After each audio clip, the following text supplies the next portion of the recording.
Hey everybody, this is Dylan with Well Your World, and I wanted to tell you about our visit to the Ironwood Pig Sanctuary in Marana, Arizona, which is just 15 miles or so north of Tucson.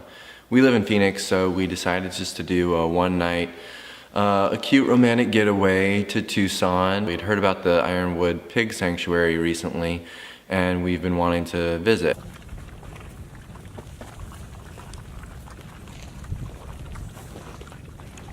So here's the story. The Ironwood Pig Sanctuary has almost 600 rescue pigs, and virtually all of them come from irresponsible owners that think they are just pets. And pigs are a bit more than that because they may behave kind of like a dog, but they live kind of like a horse. So yeah, while there I'm sure are some successful owners that keep them in the house, I think for the most part they're not really a house pet. It seems. So we went to the sanctuary. We got to walk, we did a guided tour. They do a tour on Saturdays for a couple hours. We got to go around and see all the different, sort of open pastures. I mean, it's kind of in the middle of the desert, so it's not really open pasture.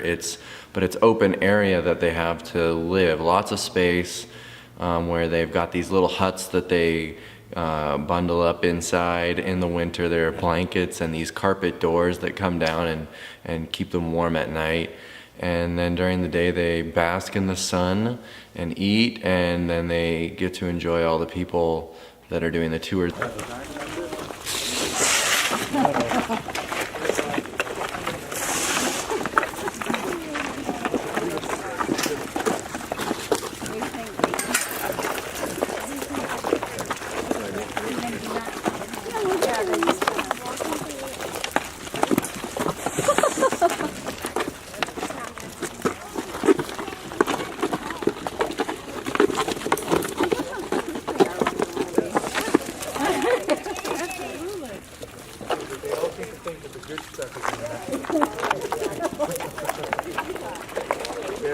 You're the smart one. You just know we're here and eat toasted, aren't you? The whole thing. They've got a staff of like 20 people at the sanctuary, so they're around people a lot, and they're a herd animal, and they're around lots of other pigs too. So it was really a refreshing thing to see.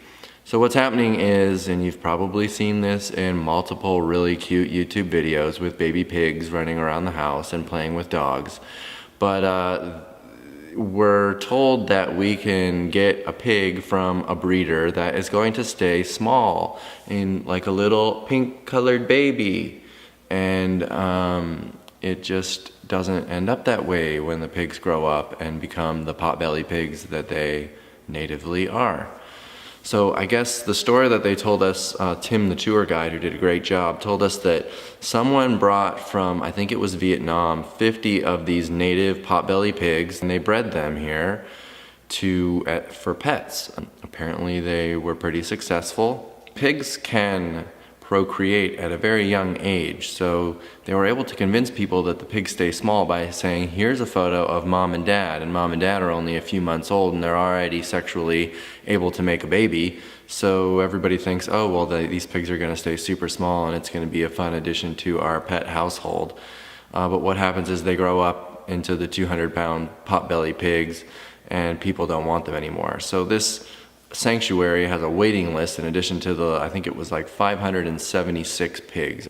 So people are just getting a pig and then realizing they can't handle it and then contacting the sanctuary to take them off their hands. All of the pigs that come in, they spay and neuter the pigs so that they aren't accidentally bred, and to ensure that anybody who might adopt these pigs, which is pretty rare, also does not become any kind of a breeder. They do have an adoption process. If you've got the space, you have to take two because they are a herd animal, and when alone, apparently, they become a bit aggressive because they want to determine sort of a herd structure, and they're not able to do that when they're the only pig, so their aggression is aimed at the humans rather than the other pigs.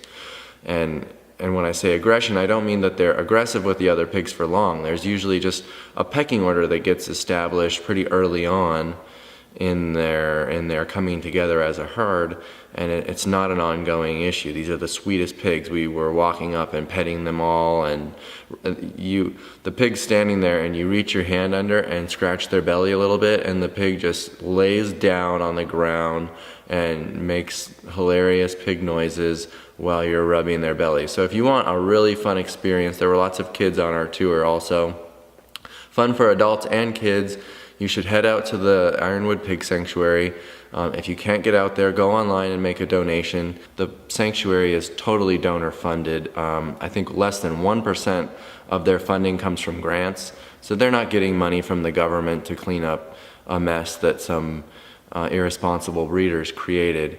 It's important to realize that this breeding issue is happening, with the whole pet thing, and that we stop it. And in the meantime, before the problem is solved indefinitely, we've got a great sanctuary to go, and with really caring, wonderful staff that are taking care of these pigs. And you can go and enjoy some time with them. It's very obvious that the pigs enjoy that we were there and appreciate getting pet and the attention. We ate at a really awesome vegan restaurant that does have many oil-free options for those of us that are McDougalers. It was BYOB, so we took a bottle of wine and paid a small, like a $7 corkage fee. The restaurant we went to is called The Tasteful Kitchen, and it was so cool. I mean, the food, we don't have anything like that in Phoenix. So that's my update on the Ironwood Pig Sanctuary in Marana, Arizona.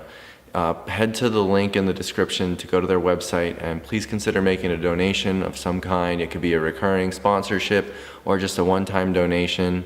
They are in need, and they're doing really awesome work. Check them out. We were able to buy a couple shirts. I didn't notice if the shirts were for sale online or just when you show up for a tour, but something to consider. Thanks again for watching, and we'll talk to you soon.